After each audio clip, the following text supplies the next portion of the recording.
buenas Hinata Reviews. Hoy tenemos un nuevo film en el canal. Un film que se va a llamar Mon Hakoda o Hakoda-san en japonés. Es del año 1977 y vais a tener que tenerle un poco de paciencia porque dura 3 horas. El film lo que nos narra es lo siguiente. Es la tragedia de la marcha de la muerte en el monte Hakoda. Es decir, The March of Mount Hakoda. Y está basado pues en un libro que es semificcional de Jiro Nita. Este film lo que nos narra, pues como os he comentado, es la marcha de la muerte. ¿Y en qué consistió esa marcha de la muerte? Pues resulta que en 1902, antes de las guerras contra Rusia, contra el Imperio Ruso, los japoneses tenían el miedo de que los rusos bloquearan lo que es el norte de lo que es la isla de Honshu, y sobre todo la zona de Aomori por donde iba el ferrocarril, que es el que hacía las comunicaciones y el que servía también pues para enviar los productos, etcétera, etcétera. Entonces pues les podía bloquear lo que es la zona del mar del Japón como la parte del Pacífico. Y al suceder esto, porque se les podía bombardear desde el mar, gracias a la poderosa flota que tenían los rusos, que en teoría era buena, pues resulta que los japoneses deciden, el alto mando militar terrestre, decide pues que hay que buscar una ruta alternativa. ¿Y cuál es esa ruta alternativa que se les ocurre? Es atravesar el monte Hakoda. Pero lo que pasa es que el monte Hakoda tiene unas características muy especiales. En verano, en otoño y en primavera no hay ningún problema porque las temperaturas son más o menos agradables, frías, pero agradables. Pero resulta que en invierno es una auténtica locura. Es una majadería intentar meterse allí dentro. ¿Y por qué digo ello? Pues porque tienen temperaturas por debajo de 20 bajo cero. Y entonces, pues, bueno, por encima de 20 bajo cero. O sea, estar entre 20 bajo cero y subiendo. 25, 30, 35 por encima. Una zona muy, muy, muy helada. El problema es que ya sabéis que en aquella época pues el militar, el japonés, que estaba ya envalentonado por haber derrotado a los chinos en la guerra sino-japonesa, y que todo ello viene, esta especie de buscar una nueva ruta, es preparar a los soldados para guerras de invierno en zonas frías, porque habían perdido muchos soldados cuando lucharon contra los chinos. Pues resulta que dicen, hombre, si los próximos van a ser los rusos, tenemos que entrenarnos bien en zona helada. Y claro, la mejor zona helada que tenía Japón en ese momento, o que tiene Japón, es la isla de Honshu, y cuanto más al norte mejor. Y ahí es donde entra el monte Hakoda. ¿Cuál es el problema ahí? Pues que siempre hay envidias, hay también la zona de si eres aristócrata, pues tienes más chances de subir en el escalafón militar, etcétera, etcétera. Y todo ello, pues ya sabéis que en la batalla de Port Arthur, que os la dejé por aquí, que os la dejo por aquí arriba, que ya le hice la revisión a la película, pues resulta que ahí ya se veía las diferencias tanto con la marina como con el ejército, que no se llevaban bien. Y encima entre el propio ejército terrestre, pues como os digo, pues debido a esas envidias, esos celos, el de si yo soy aristócrata y tú no, etcétera, etcétera, pues resulta que los altos mandos pues hacían de menos entre ellos a las diferentes zonas, las más ricas o las más pobres de Japón, o de donde vinieran los soldados, o donde hubieran nacido. Entonces lo que se decide al final pues dice, oye, pues vamos a hacer esa zona, esos soldados, la mayoría de los altos mandos vienen del sur y ninguno tiene experiencia como tal para poder llevar a cabo esas marchas o esa preparación en zona militar, bueno, en zona helada o en zonas nevadas. Entonces deciden hacer dos marchas. Una que la iba a hacer el 5º regimiento de Aomori, y otra que la iba a hacer el 31 regimiento de Hirosaki. El problema es que de todos los soldados que hay ahí, ninguno de ellos, o la mayoría de ellos, no estaban preparados para ello. Muchos eran de zonas que eran hacia el sur, donde hacía más calor, y no estaban acostumbrados ni a hacer alpinismo, ni montañismo, ni a marchar durante mucho tiempo en zonas congeladas, o con ventiscas, o con nevadas, etcétera, etcétera, y es prácticamente un suicidio. El caso es que, debido a los apretones de los altos mandos, al tener que estar preparados para luchar contra Rusia en zona helada, como es el que pensaban en invadir Siberia, que luego ya veremos que nunca se pudo dar, etcétera, etcétera, pues deciden hacer ello. Y para ello tienen que evitar que los rusos bombardeen, como os he comentado, las zonas del norte de Aimori y que esa zona de Honshu se quede aislada. ¿Por qué? Porque la flota rusa podía bloquearles tanto la zona del Pacífico en el norte como la zona del Mar del Japón al norte también. Entonces, la ruta por donde podían hacer ello y transportar alimentos y todo lo que hacía con el ferrocarril es en la montaña atravesando el Monte Hakoda, es decir, el monte Hakoda. El problema es que tenían que llegar a Emory y resulta que atravesando varias zonas. El quinto regimiento tendría que ir prácticamente directo hasta la zona donde tenían que llegar y el otro tendría que hacer una especie de rodeo, o sea, casi 12 días, 11 días y 12 noches, o 12 noches y 11 días más o menos, y el otro lo quería hacer en 3. El caso es que la planificación fue distinta.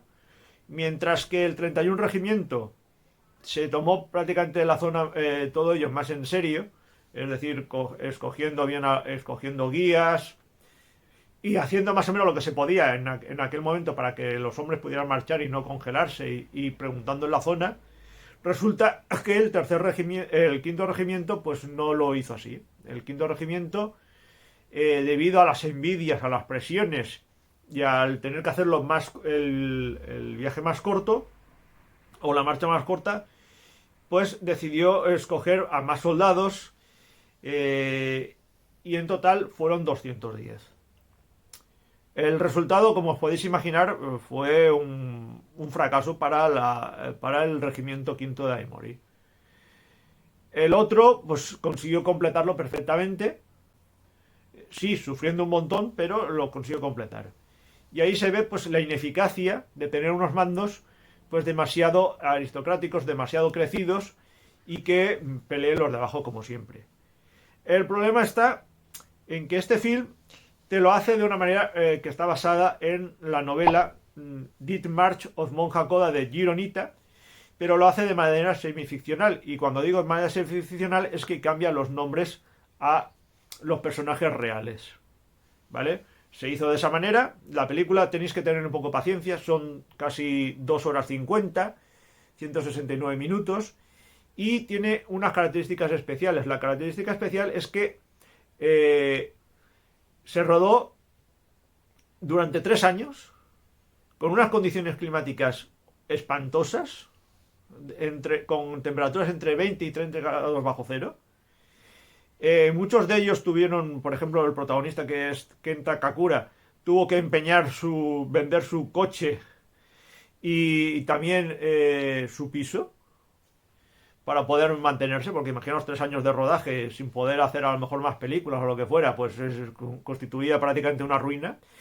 Y al principio la iba a hacer la compañía Toei. Y resulta que Toei dijo que él no lo hacía, que la época Meiji no interesaba, que no vendía bien en los cines y que no lo haría. Al final se la quedó la Toho y parece que le salió bien la cosa. Le salió bien la cosa por el simple hecho de que fue la película más vista en Japón en el año 77 y que su banda sonora ganó el premio a mejor banda sonora de ese mismo año en Japón, gracias en su academia. Todo eso lo vais a tener ahí en descripción del vídeo. Y pues, ¿qué es lo que también hace que la película sea especial? Que no os desesperéis cuando la veáis, porque al tener esas condiciones climáticas tan adversas, al tener también una fotografía que es bastante difícil y ser una película algo oscura, porque muchas veces no vas a distinguir los rostros de los personajes debido a esas condiciones climáticas, pues el rodaje fue bastante caótico y muy duro. ¿Cómo era la cosa? Que se presentaron voluntarios, gente de la zona, y muchos de esos gente voluntaria se presentó a mitad del rodaje, pues decidieron que no continuaban por las condiciones. Se ve que hubo muchos problemas en el rodaje. El caso es que se rodó todo en la zona de Aomori, en Kanagawa y en Saguro Onsen, y luego también en otras partes que están cerca del monte Iwaki. Todo eso lo vais a tener ahí en descripción del video. Las escenas de las tormentas y las ventiscas son todas completamente reales. O sea, los actores se ganaron el pan, como aquel que dice. Y también ayuda una banda sonora que tiene una característica, que el marchar sobre la marcha sobre la nieve es una canción que se cantó mucho durante la época Meiji, pero que acabó siendo prohibida luego porque se consideró al final que era una canción derrotista. Entonces aquí vais a oír la canción mucho rato, prácticamente es el leitmotiv de la música, que la hizo el magnífico Yasuichi Akutagawa. Y Akutagawa, pues en principio hizo dos canciones, Infierno Blanco y El Gran Viaje, que eran era un disco de dos caras, y luego se reimprimió y se hizo la OST completa, que eran dos CDs, el primero con 24 temas y 3 extras, y el segundo con dos canciones y 2 extras. Entre ellas estaban las canciones que complementaban lo que es el disco, que son las dos únicas canciones que están completas, que tienen letra, que las hizo Shintaro Godo, es el que las hizo, que es Bajo las flores de primavera y El Gran Viaje, ¿vale? La verdad es que es una auténtica maravilla la música, se os va a quedar en la cabeza, se repite mucho con diversas tonadas, etcétera, etcétera, y marca muy bien los ritmos y los tiempos de lo que es la tragedia. Lo que son los diálogos son pausados, juegan mucho con las cámaras para darte la impresión del sufrimiento de la gente, de los soldados, de cómo son esas marchas, de cómo la música va cambiando y van marchando por el orgullo de servir a su país, pues van haciendo la marcha de manera contenta y alegre al principio cuando están preparándola, y luego ya de manera más trágica a la manera cuando ya van viendo de que no iba a ser como lo hicieron antes, ¿vale? Si las condiciones climáticas son más o menos decentes y buenas, pueden hacer una marcha tranquila, pero en pleno enero, febrero, en aquella zona, pues es lo peor de lo peor. ¿Y por qué digo ello? Pues porque justo se dio una condición climática espantosa, que fue la peor de la época en el norte de Honshu y prácticamente de la historia allí, que fue que hubo unas temperaturas cuando hicieron la marcha de 41 grados bajo cero. Imaginaos todo ello.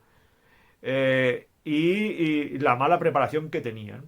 El director es Shiro Moritani, el guion es de Shinobu Hashimoto, y la verdad es que es una auténtica gozada poder ver el film completo, y es una manera, prácticamente es una psicología de ver cómo el ser humano es capaz de intentar un reto totalmente complicadísimo y al mismo tiempo fastidiarlo por las envidias y los celos entre ellos mismos. Y eso es lo que le pasó al ejército japonés en esta prueba. Mientras que, como os decía, el 31 Regimiento de Hirosaki quiso hacerlo de manera correcta, y a pesar de ello también cometió algunos errores, y ahora lo explicaremos. El quinto Daimori no lo hizo igual, ¿vale? Entonces lo que vamos a tener aquí ahora es que el film te lo va a hacer de manera semificcional y creo que os va a interesar bastante. ¿Cuáles son los actores? Los actores son los siguientes. Tenemos a Ken Takakura, que va a hacer del capitán Tokushima, que en la realidad el capitán Tokushima es Fukushima, ¿vale? Y este capitán, a Ken Takakura, por ejemplo, lo hemos podido ver en Popoya de Rain Man, que os la dejo por aquí arriba, entre otras, que os la hice y la traje al canal para que la podáis revisionar. Y este Ken Takakura es un personaje que intenta ser más racional, que acepta el trabajo a pesar de que él y su contraparte del quinto regimiento de Mori no tenían una leve experiencia, más o menos, sobre marchar sobre la nieve, pero él es un personaje que se lo toma es más racional intenta que sus hombres no se pierdan, intenta aprovisionarse bien, intenta que no sea mucha gente, mientras que el otro van a ser 210. En este caso, él van a ser solamente unas 38 personas, más aproximadamente, y lo van a hacer bastante bien. Él lo que intenta hacer, pues todo el tiempo, es defender a su gente y al mismo tiempo también por el orgullo llegar el primero a la zona, ¿vale? Pero es un personaje que es bastante interesante. Además es un pedazo de actor y es el que os dije, el que os he dicho que tuvo que empeñar su coche y su piso para poder estar ahí en el rodaje. Luego vamos a tener a Kinya Kitoaji, si no lo digo bien ahí en descripción del vídeo os lo voy a dejar, que es el Capitán Kanda. El Capitán Kanda representa a un personaje real también, que es el Capitán Kaniari, ¿vale? Y ese Capitán Kaniari pues resulta pues que es un personaje que también se supone que es buena gente y todo esto, pero tiene un problema que son las envidias de sus superiores, etcétera, etcétera, y además que venía él no era de una familia poderosa o rica, y también pues intentó hacerlo de manera bien, pero al final tuvo que cargar pues con dos compañías enormes, hacerlo en 3 días y muchas presiones, y al final pues intenta pues hacerlo de la mejor manera posible, pero no está preparado o no tomó las precauciones suficientes como hizo su contraparte, que es Takakura, en este caso el Capitán Tokushima. Por otro lado tenemos a otro personaje que va a ser Rintaro Mikuni, que va a hacer de Yamada, del mayor Yamada, el mayor superior Yamada, que es el jefe de Kanda, y este es el que le va a acompañar a Kanda en el viaje. El problema es que el personaje de Rentaro está basado también en un personaje real que se llamaba Yamaguchi, y a pesar de que en la película lo ponen bastante mal, no fue tan así. De todas formas, hay poca información sobre Yamaguchi y se puede hacer muchas interpretaciones. El caso es que le va a hacer la vida imposible. En principio iba a mandar Kanda y resulta que luego toma las decisiones él, etcétera, etcétera. Es un personaje que al final pues tiene un momento de redención, pero lo va a pasar mal. Y luego tenemos al gran Tetsuro Tamba, que ya salió en varias películas, que os traje aquí al canal, como fueron Fall o Falco Castle y La Batalla de Port Arthur. Os lo dejaré aquí arriba las dos para que veáis una revisionada. Y en teoría él iba a hacer el personaje de Yamada, pero al final hizo el personaje de Kojima, del coronel Kojima. La verdad es que el Tamba es pocas frases, pocos momentos, y él dijo que ni por asomo iba a rodar en invierno en la zona de Aomori como hicieron el resto. Él dijo, yo lo hago aquí, y por eso le dieron el personaje de Kojima al final. Y Tamba pues hace un papel bueno, un superior, y la verdad es que lo hace bastante bien, pero se da cuenta también de que han metido la pata directamente. O sea, con todo ello el alto mando ha metido la pata totalmente por no estar preparados y por querer hacer algo que sí que es necesario, pero no estar preparado ni hacerlo de la manera adecuada, ¿vale? Y dejarlo a la suerte de dos personas que sí que han ido por nieve, pero que no tienen la experiencia de marchar sobre una nieve y unas temperaturas tan bajas. El personaje de Tetsuro es una auténtica maravilla, es bastante bueno, y la verdad es que ninguno de ellos desentona. Tanto Tamba como Kotaji, como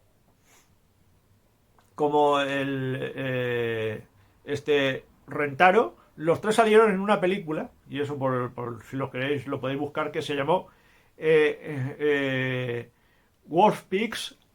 Wolf, Pigs and Men, es decir, lobos, cerdos y hombres. Los tres coincidieron años atrás, antes de hacer esta película, ¿vale? O sea que los tres se conocían y no tenían ningún tipo de problema a la hora de rodar juntos. ¿Qué más os puedo comentar de este film? Este es el único film en el que actuaron juntos Takakura y Keiki Kobayashi, que también sale en el film.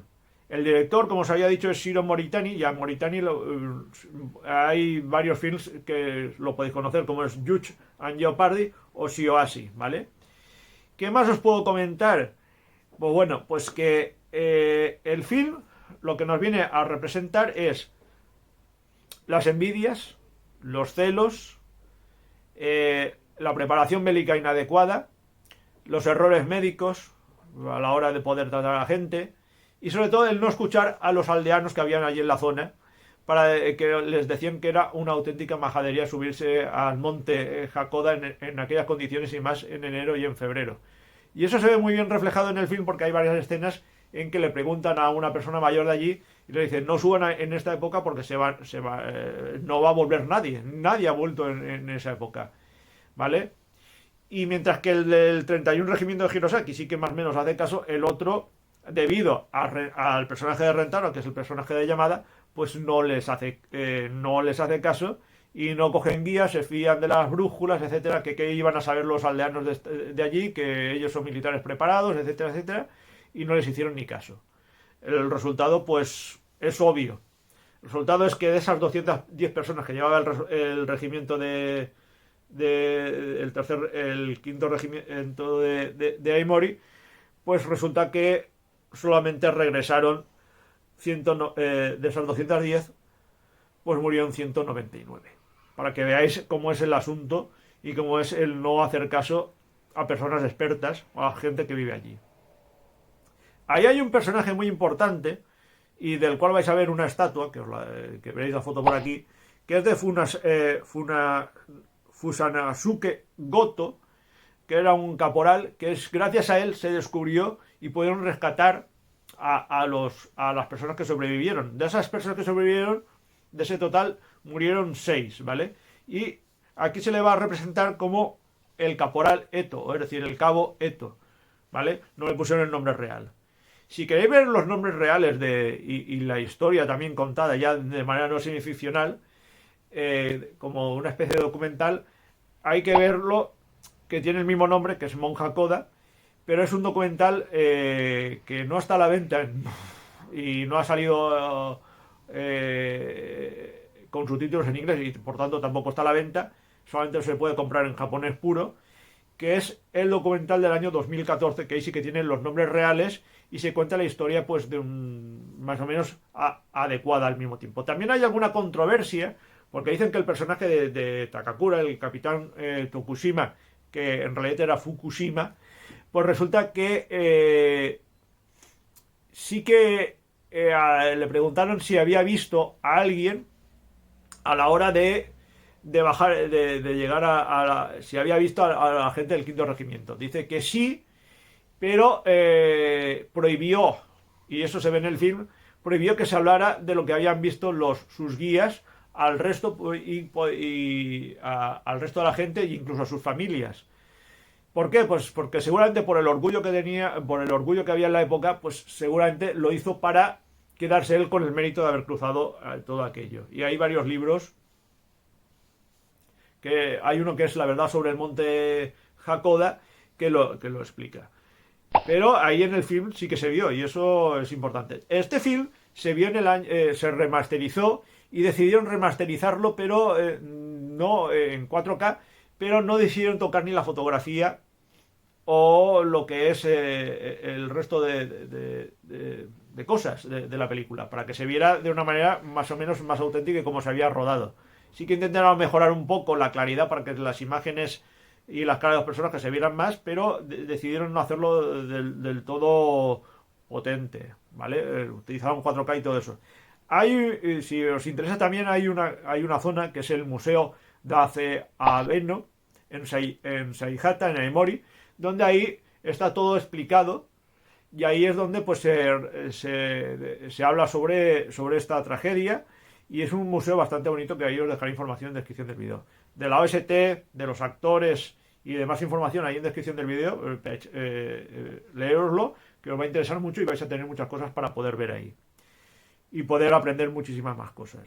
En resumidas cuentas, un film muy interesante, relacionado con otros que ya os he traído al canal, y la verdad es que os vale la pena que le peguéis un vistazo, ¿vale? Y yo creo que os va a gustar, y si os gusta este tema militar, si os gusta la época Meiji, si os gusta la época de los rusos contra los japoneses, de los dos imperios, peleándose entre ellos, de los cuales hay films y hay series, pues decírmelo ahí en vuestros comentarios, le dais un buen like, lo compartís este vídeo, compartís también la película, y a todo aquel que le guste este estilo de films, pues, pues que lo comente y lo distribuya, y así podemos hablar mucho más de ello y lo podemos pasar muy bien porque se aprende muchísima historia con estas películas.